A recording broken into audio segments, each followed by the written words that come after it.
এগুলো হচ্ছে সকালের নাস্তা অর্থাৎ ব্রেকফাস্ট। আমরা দেখতে পাচ্ছি যে বুফে নাস্তাগুলো সাধারণত সাজিয়ে রাখা হয় নিজ নিজ ইচ্ছে মতো। যা কিছু খাবার নিজের ইচ্ছে মতো খেয়ে নিতে পারে।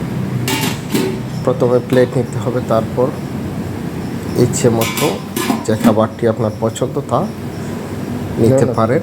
তো আমরা দেখতে পাচ্ছি যে বিভিন্ন প্রকারের খাবার, এগুলো সাধারণত চিকেন অর্থাৎ বিভিন্ন ধরনের খাবার চিকেন দিয়ে তৈরি করা হয়, মুরগির মাংস দিয়ে।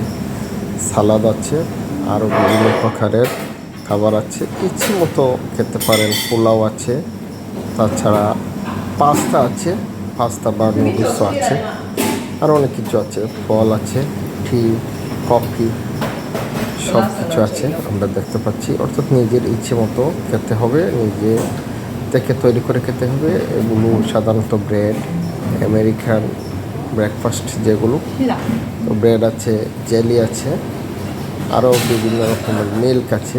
আমরা ওইখানে মিল্ক দেখতে পাচ্ছি। সব মিলিয়ে নিজের ইচ্ছে মতো, নিজের চাহিদা মতো খেতে পারবেন। থাইল্যান্ডে এই যে হোটেলটি, এটির নাম হচ্ছে visiting card hotel and resort. ইচ্ছে করলে আসতে পারেন। ধন্যবাদ সবাইকে, আজকে এই পর্যন্ত।